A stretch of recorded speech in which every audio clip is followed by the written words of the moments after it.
É com muito carinho que eu estou hoje aqui, trazendo a mensagem do Cristo, trazendo uma mensagem que espero possa contribuir com o nosso aprimoramento intelectual, mas principalmente moral.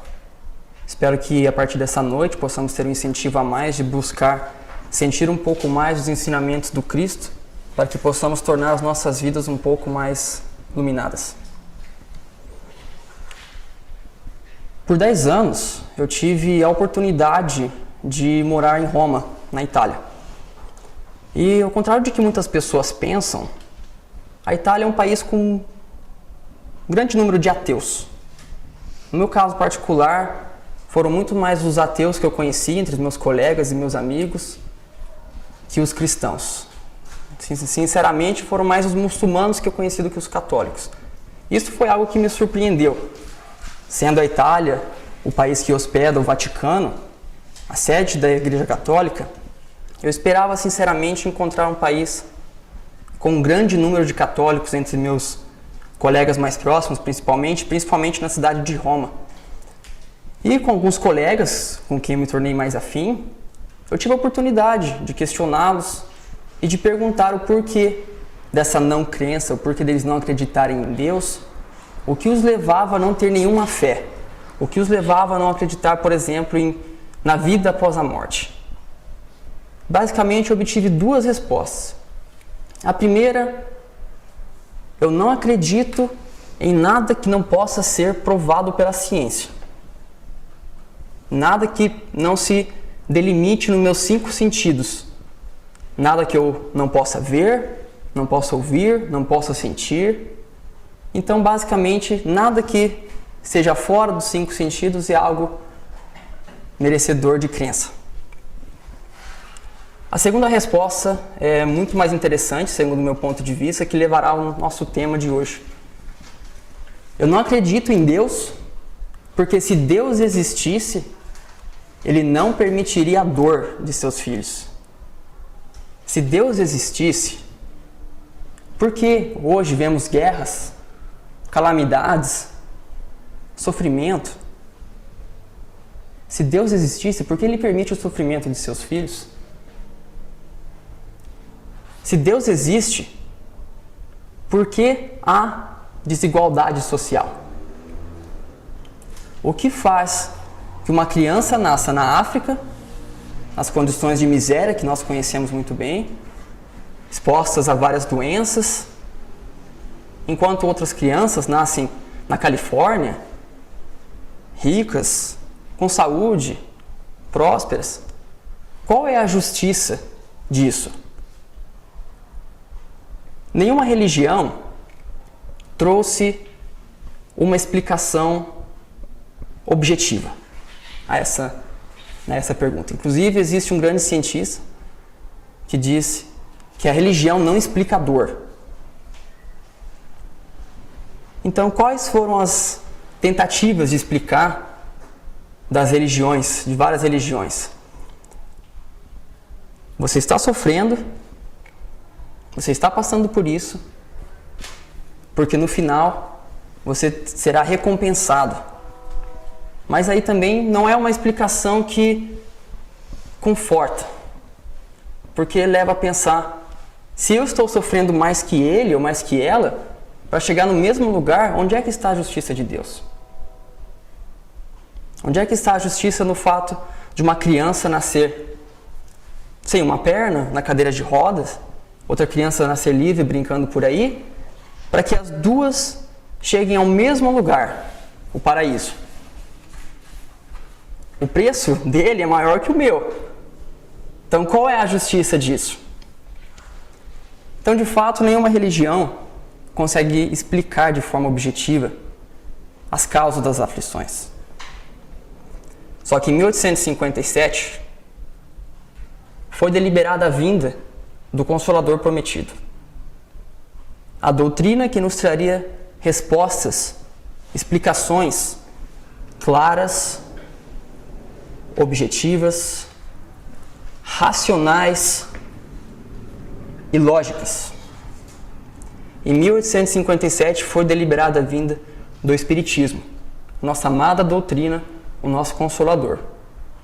Allan Kardec toca nesse tema no capítulo 5 do Evangelho segundo o Espiritismo, Bem-aventurados os aflitos, no item 4, causas atuais das aflições e causas anteriores às aflições. Então, antecipando o fato que falar de reencarnação é imprescindível para entender alguns porquês das nossas vidas. Mas primeiro gostaria de ler o item 4 do Evangelho, causas atuais das aflições. Ou seja, por que nós sofremos? Qual é o motivo do nosso sofrimento? Qual é o motivo das nossas batalhas do dia a dia? De nos encontrar com as pessoas que talvez não temos muitas afinidades e essas pessoas talvez estejam na nossa mesma casa. Qual é o motivo disso tudo? Qual é a ciência disso tudo? Allan Kardec nos diz: as vicissitudes da vida são de duas espécies, ou se assim se quer, tem duas fontes bem diferentes que importa distinguir. Umas têm sua causa na vida presente, outras fora dela. Então aqui se abre um conceito-chave, uma renovação, conceito de reencarnação. Mas vamos continuar focando aqui nas causas atuais. Remontando à fonte dos males terrestres, se reconhecerá que muitos são a consequência natural do caráter e da conduta daqueles que o suportam. Quantos homens tombam por suas próprias faltas? Quantos são vítimas de sua imprevidência, de seu orgulho e de sua ambição? Quantas pessoas arruinadas por falta de ordem, de perseverança, por má conduta e por não terem limitado seus desejos? Quantas uniões infelizes porque são de interesse calculado ou de vaidade, com as quais o coração nada tem? Quantas dissensões e querelas funestas teria podido evitar com mais moderação e menos suscetibilidade? Quantos males e enfermidades são a consequência da intemperança e dos excessos de todos os gêneros? Então aqui Kardec nos coloca um ponto crucial de reflexão. Ou seja, para cada imperfeição moral há um sofrimento. As causas estão na nossa intimidade. Ou seja, quanto nós sofremos por sermos orgulhosos? Qual sofrimento nos traz sermos impacientes ou indisciplinados? Quanto isso nos faz sofrer? Então, para esse propósito, eu gostaria de ler aqui também pequena parte do capítulo 10 do livro Religião dos Espíritos, livro de Emmanuel, psicografado pelo Chico. Examina a própria aflição, porque se todo efeito há uma causa, que é uma lei universal, lei de causa e efeito, se nós agirmos na nossa causa, na causa do nosso sofrimento, por lei física, não é filosofia, não é misticismo, nós passaremos a não sofrer mais. Então aqui Emmanuel nos dá alguns exemplos muito práticos para podermos entender e analisar o nosso caráter, as nossas condutas, para que nós possamos sofrer menos. Examina a própria aflição para que não se converta a tua inquietude em arrasadora tempestade emotiva. Todas as aflições se caracterizam por tipos e nomes especiais. A aflição do egoísmo chama-se egolatria, porque ser egoísta dói. Porque a verdadeira felicidade, a felicidade cristã, está em compartilhar. Porque ser egoísta não significa felicidade, como se nós ganhássemos na Mega Sena, só que fôssemos condenados ao viver numa ilha deserta, sem celular, sem contar vantagem para ninguém, sem postar story. Isso não é felicidade. Felicidade, mesmo quando a gente está aqui num rumo não cristão, digamos assim, quando nós compartilhamos a felicidade com alguém, compartilhamos nossos bens com alguém, nossas vitórias, nossas medalhas, ali nós encontramos um pouco de gratificação. Então, a verdadeira felicidade está em compartilhar. A aflição do vício chama-se delinquência. Quantos casos nós vemos de jovens, ou até mesmo pessoas com mais idade, que experimentam um pouquinho de alguma droga, de alguma bebida, e depois quer um pouquinho mais. E quer um pouquinho mais. Quando vê, o salário já foi. Mês por mês, sustentando o vício. Depois quer um pouquinho mais, ou seja, vende as suas coisas. Depois quer mais, quer cada vez mais, porque o vício é exponencial. Até que, quando não tem mais nada, para sustentar o vício, é obrigado a roubar. Então, a aflição do vício chama-se delinquência. Bastaria trabalhar o vício para evitar tudo. A aflição da agressividade chama-se cólera. E a cólera é uma grande inimiga da saúde, como todos nós sabemos. Ataca o sistema nervoso central, gastrite, pior de tudo, dá ruga, né? A aflição do crime chama-se remorso.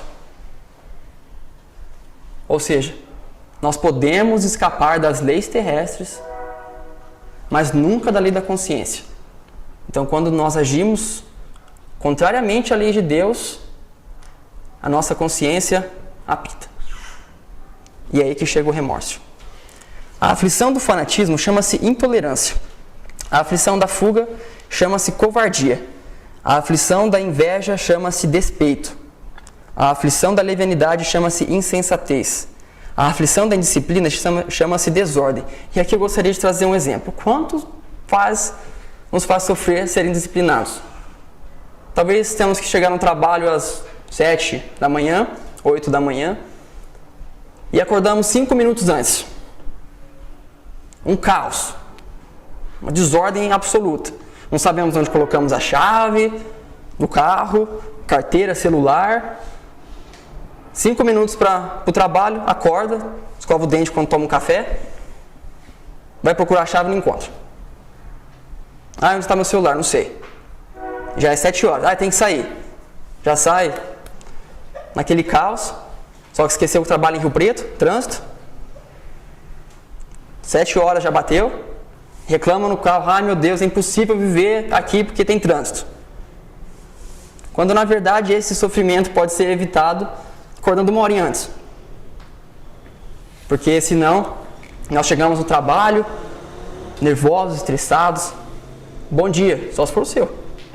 Porque meu... E se acordássemos uma hora antes? Chegamos ao trabalho com mais calma. Bom dia, bom dia. A chave está ali, no mesmo lugar.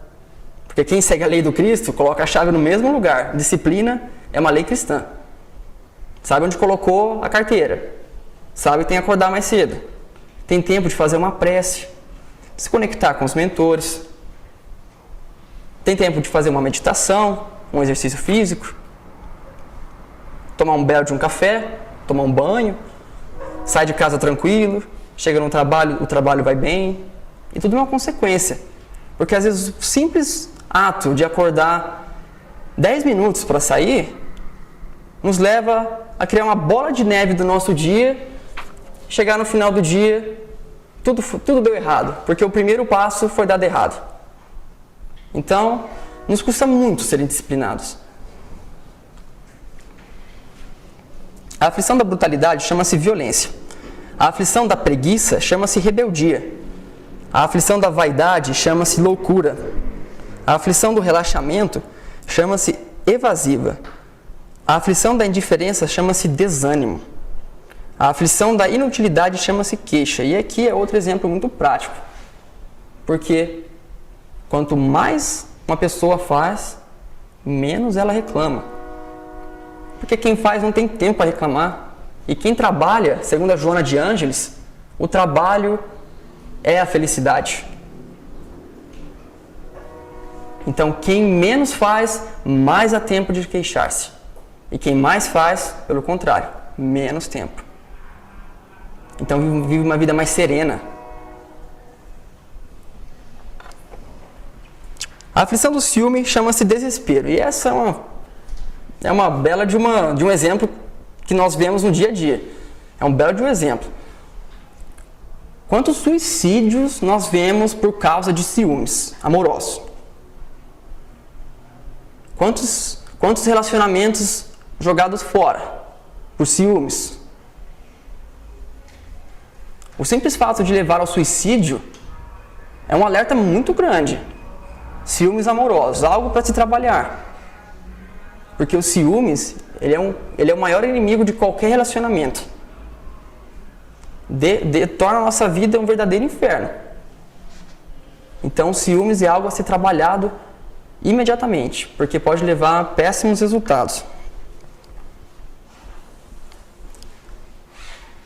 A aflição da impaciência chama-se intemperança, ou seja, nós não conseguimos medir as coisas quando nós somos impacientes. Se nós não temos a paciência de esperar, por exemplo, o momento certo, nós queremos tudo agora, no meu jeito, agora.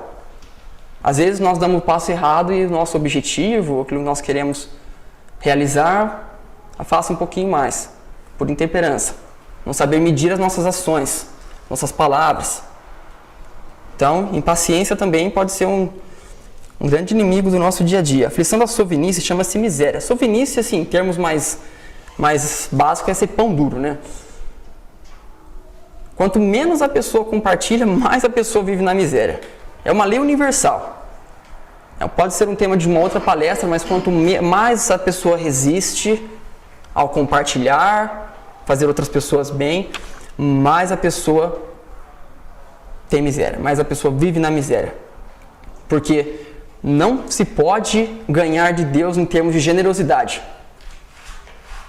Se a pessoa dá 10, Deus dá 20. Se a pessoa dá 100, Deus dá 1000. E por assim vai. E a pessoa se sente que está surfando no fluxo de prosperidade do universo. Então, quanto mais a pessoa resiste em ajudar... Claro, não estou falando para vender tudo, tá? E ir embora... Enfim. Só que, quanto mais a pessoa resiste em poder compartilhar, não só dinheiro, mas outras coisas também, mais a pessoa fecha o fluxo de prosperidade do universo e mais a pessoa é miserável. A aflição da injustiça chama-se crueldade. Cada criatura tem a aflição que lhe é própria. E aqui Emmanuel nos confirma o que falamos precedentemente, que as causas estão na nossa intimidade, mas que principalmente as causas das aflições, a maior parte delas estão na nossa vida atual. Muitos espíritas caem no erro de atribuir excessivamente as causas a vidas anteriores. E isso é uma tamanha de uma autossabotagem para não sair da zona de conforto, não ler um livro, não trabalhar, não estudar, não ir para o centro ajudar. Porque, tem que passar por isso, tá bom. Então não tem que aprender nada, basta eu passar, acabou. Só que se a pessoa ler, trabalhar, estudar, as causas já vão embora. Porque quantas provas nós temos no nosso dia a dia de talvez se encontrar com uma pessoa que vai ser o nosso coaching, nosso personal trainer de paciência. E é a causa que nós precisamos melhorar. E a misericórdia divina nos coloca como uma pessoa, talvez, na nossa casa, no nosso trabalho, na nossa escola, na nossa faculdade, para trabalhar a nossa paciência. Continuando aqui com o item 4, a quem pois culpar de todas as suas aflições, senão a si mesmo? O homem é assim, num grande número de casos, o artífice dos seus próprios infortúnios. Mas ao invés de o reconhecer, ele acha mais simples, menos humilhante, para sua vaidade, acusar a sorte, a providência, a chance desfavorável, sua má estrela, enquanto que sua má estrela está na sua incúria. Essa doeu, hein? Porque aqui Kardec nos diz que não existe vitimismo. Não existem vítimas.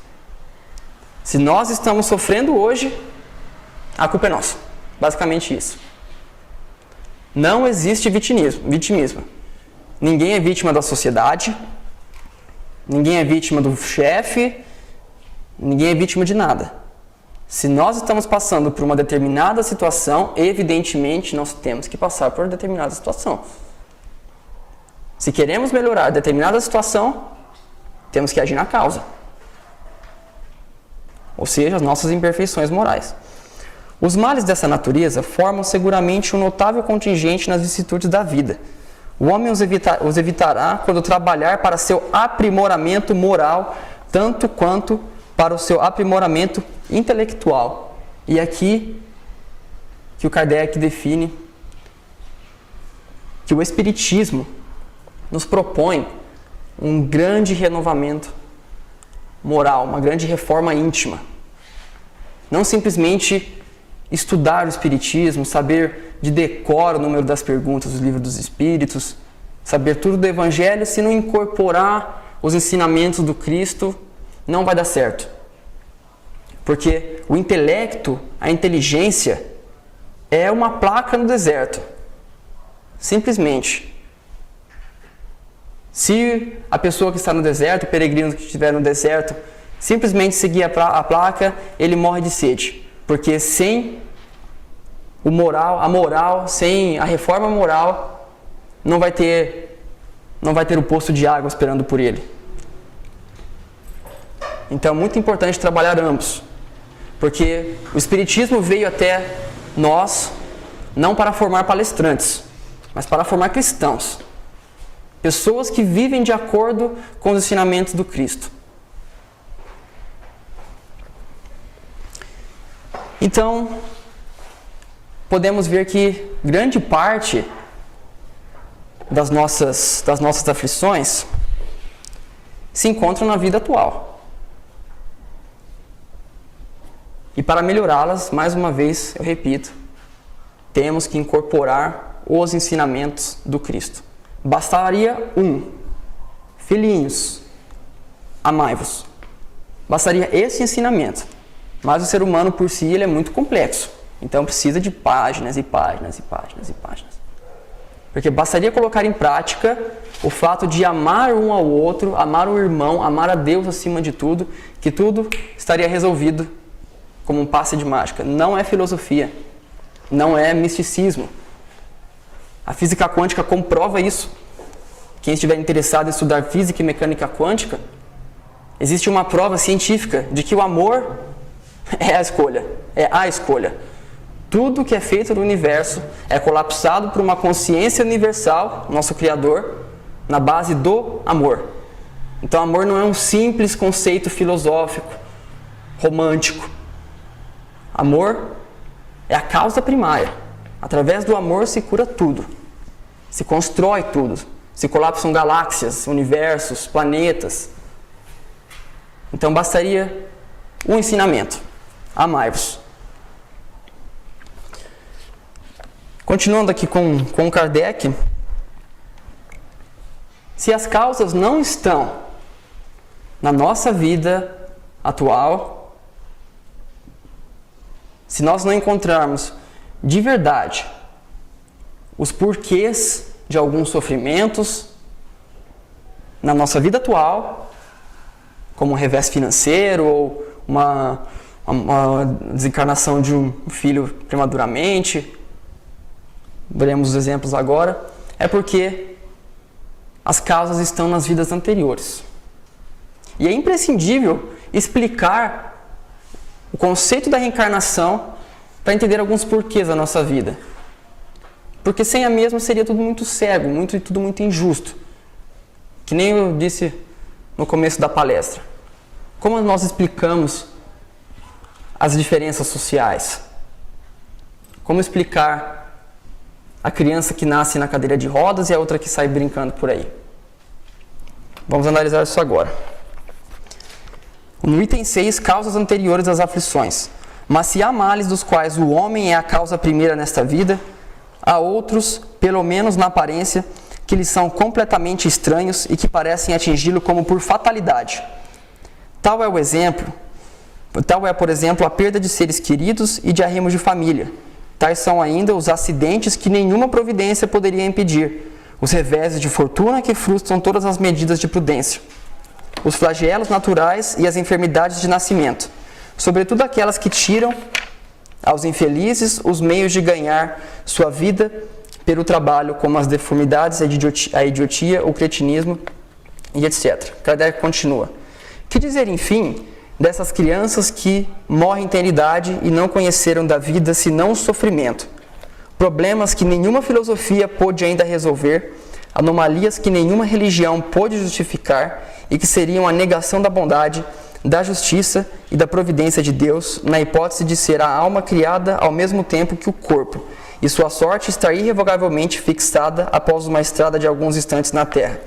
Que fizeram essas almas que acabam de sair das mãos do Criador para suportar tantas misérias neste mundo e merecer no futuro uma recompensa ou uma punição qualquer, quando não puderam fazer nem o bem e nem o mal? E esse ponto é o que traz o destaque da religião, que nós vemos principalmente depois do Iluminismo, no século XVIII, onde as pessoas começam a estudar mais temas científicos e começam lentamente a se desviarem da religião. Foi quando a ciência se destacou da religião e tudo da religião começou a ser questionado, a partir do Iluminismo, no século XVIII, na França. Então chegamos ao ponto de, após 100 anos, em que temos algumas respostas. E que lentamente essas respostas começam a ser mais infiltradas no mundo, nas religiões, através do Espiritismo. Entretanto, em virtude do axioma de que todo efeito tem uma causa, essas misérias são efeitos que devem ter uma causa, e desde que se admita um Deus justo, essa causa deve ser justa.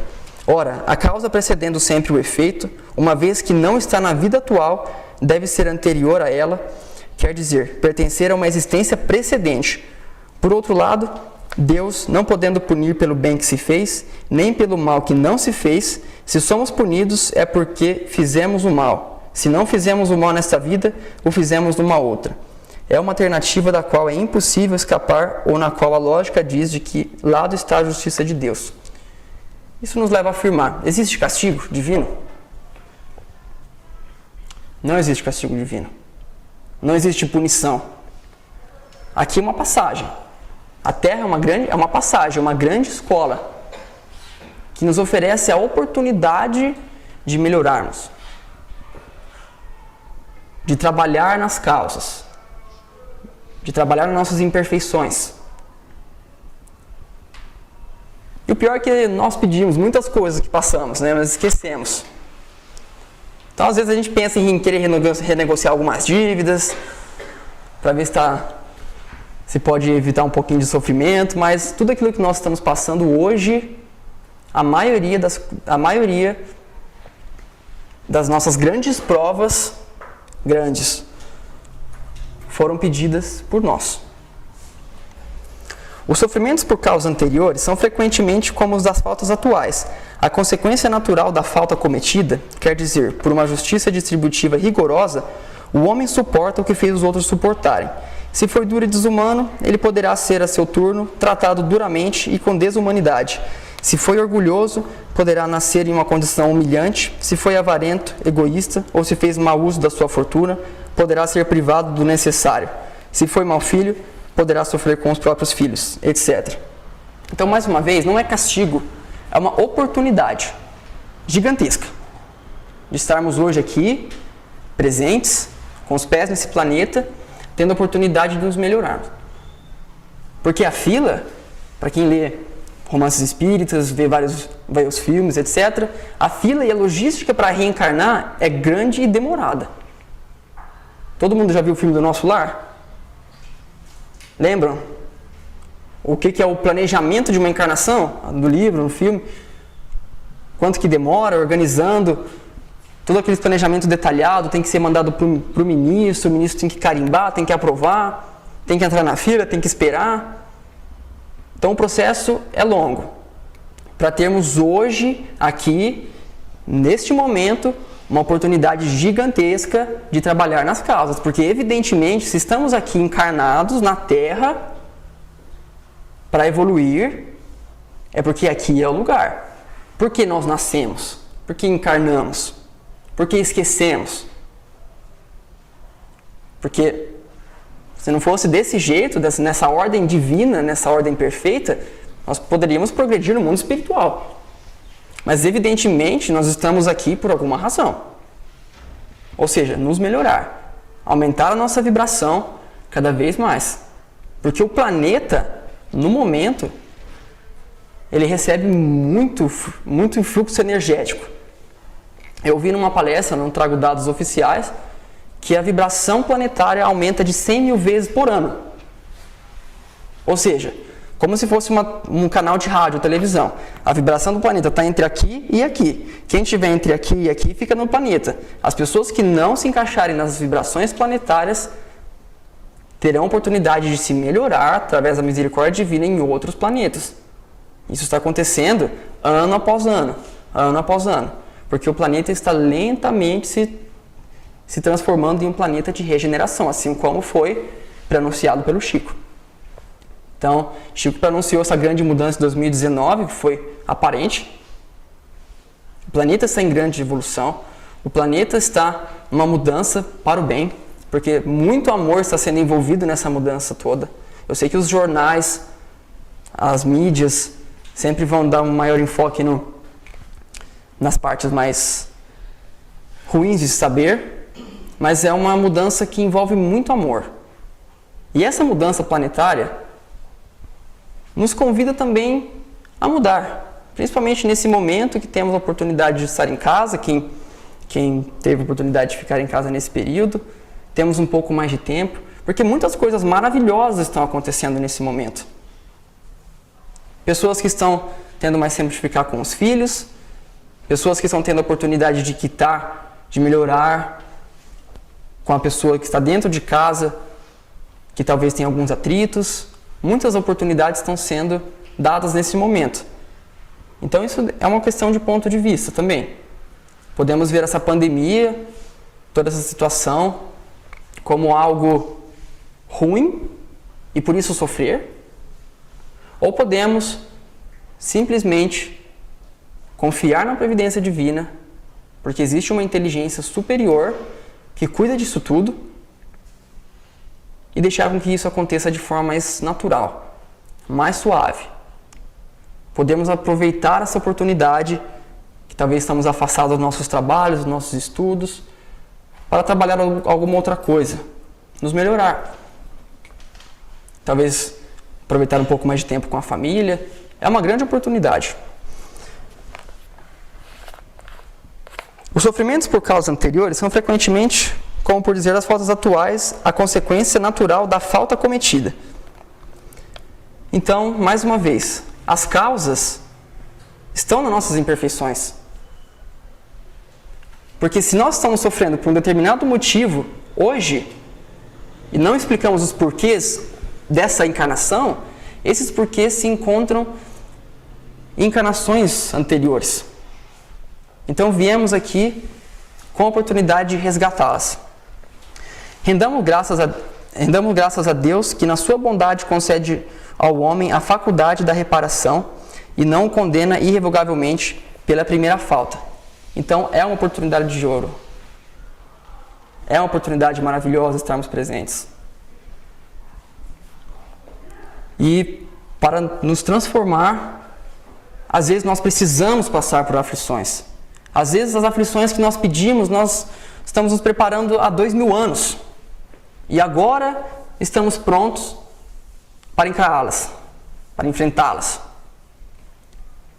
E através da doutrina espírita, do conhecimento, mas principalmente de sentir os ensinamentos da doutrina espírita do Cristo, é que nós podemos superar, podemos aceitar, podemos nos consolar. Porque a doutrina espírita pode trazer todos os ensinamentos, mas no momento que chegar a aflição, a grande prova é o momento da prova. É o momento que vamos nos medir. E quando nós passamos por tais aflições, o que nós precisamos é de consolo. Eu lembro de uma história do Chico. Ele atendia muitas mães que perderam os filhos. E chegou uma mãe, assim que o viu, despejou, começou a chorar, falando: eu perdi meu filho. O Chico poderia ter feito uma palestra de meia hora de causas das aflições? Não poderia. O que ele fez? Ele abraçou a mãe e começou a chorar com ela. Chorou muito com a mãe, sem dizer uma palavra. Quando a mãe enxugou as lágrimas, ela disse: eu nunca me senti tão confortada na minha vida. Que basta compartilhar sentimentos. É sentir que importa. Existem muitos intelectuais de várias religiões com o ânimo vazio. O importante é sentir. Mais uma vez eu vou salientar que o Espiritismo não veio à Terra para formar palestrantes. Veio para formar cristãos. Eu gostaria de ler o item 6 da Ceifa de Luz, capítulo 27, onde o Emmanuel, mais uma vez, nos passa uma mensagem de muito conforto no que diz respeito à aflição e tranquilidade. No limiar do berço, pede a alma dificuldades e chagas, amargores e cicatrizes. Entretanto, recapitulando de novo as próprias experiências no plano físico, torna a concha obscura do egoísmo e da vaidade, enquistando-se na mentira e na delinquência. Aprendiz recusando a lição, ou doente abominando o remédio, em quase todas as circunstâncias. O homem persegue a fuga que lhe adiará indefinitivamente as realizações planejadas. Valoriza a aflição de hoje, aprendendo com ela a crescer para o bem, que nos burila para a união com Deus, porque o mestre que te propões a escutar e seguir, ao invés de facilidades do imediatismo da terra, preferiu para ensinar-nos a verdadeira ascensão, a humildade da manjedoura, o imposto constante do serviço aos necessitados, a incompreensão dos contemporâneos, a indiferença dos corações mais queridos e o supremo testemunho do amor em plena cruz da morte. Estamos falando do Mestre. A pura expressão divina encarnou há 2000 anos, onde ele sentiu, onde ele mostrou, onde ele trouxe os ensinamentos vivos de Deus e fez da própria vida uma aula, um grande ensinamento. O Mestre nos trouxe todos os exemplos, nos deixou como herança um livro espetacular que é o Manual da Vida. Se a pessoa deseja sofrer 70%, 80% menos do que ela sofre, está tudo aqui. E para isso, basta estudar. E além de mais, sentir esses ensinamentos. Sentir a presença do Mestre, que nos ampara, nos acompanha. Nós não estamos desamparados. 100% do tempo, Jesus, nosso Criador, estão com a gente. Nós não somos esquecidos, nós não somos desamparados. A presença do Mestre em nossa vida é constante. E basta sentirmos um pouco mais. Uma vez por dia, 2 vezes por dia, se desligar dos pensamentos turbulentos da mente, para que possamos nos conectar um pouco mais com Ele. Sentirmos aquele conforto, aquele calor, aquela energia, aquela intuição que nos dá uma energia para continuar nossas batalhas num aspecto positivo, num bom aspecto. Nos entregar totalmente a Deus. Porque se nós queremos ser felizes realmente, de verdade, temos que entregar nossas vidas nas mãos de Deus. Ser feita a vontade do Pai.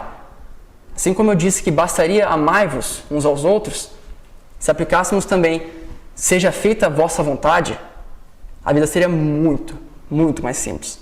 A receita do bolo está aqui. Está no Pai Nosso. Está em todos os ensinamentos do Cristo. Basta aplicá-las, senti-las de verdade. Quando é que somos felizes? Quando nós pegamos a nossa vontade, a vontade do ego, deixamos do lado, pegamos a chave do carro, saímos, vamos para a porta, vamos para o lugar do passageiro, entrega na mão de Deus agora é o Senhor que dirige. Se nós permitirmos que a nossa vida seja conduzida pelo Pai, a nossa felicidade é garantida. A nossa vida material se torna mais feliz, se torna mais iluminada, se torna mais tranquila.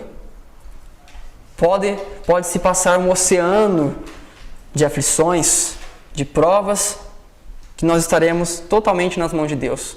Houve uma história que São Francisco, no inverno da Itália, na Úmbria, com seu seguidor, foi até um convento. São Francisco, obviamente com os trajes simples, franciscanos, foi até o convento, bateu na porta, sabe aquela pequena portinha para ver quem estava lá do lado? Quem é? É São Francisco de Assis. Ah, não. Fechou a porta. Aí o seguidor dele ficou desesperado. Começou a chorar, caiu em prantos. Só que São Francisco começou a brincar com a neve, ficou feliz, começou a exclamar, viva, viva, e o cara tá ficando louco. O que será que aconteceu com esse cara? Ele falou, mas Pai Francisco, por que o senhor está tão feliz? Porque eu esperei a vida inteira para me encontrar nessa situação. Morrer? Não. Você não percebe que pela primeira vez nós estamos totalmente nas mãos de Deus? É claro que São Francisco não morreu de frio, né? Mas ele entrou no convento e deixou essa história maravilhosa para que nós todos possamos refletir que a nossa vida será plena quando entregarmos a chave do carro nas mãos de Deus. Obrigado.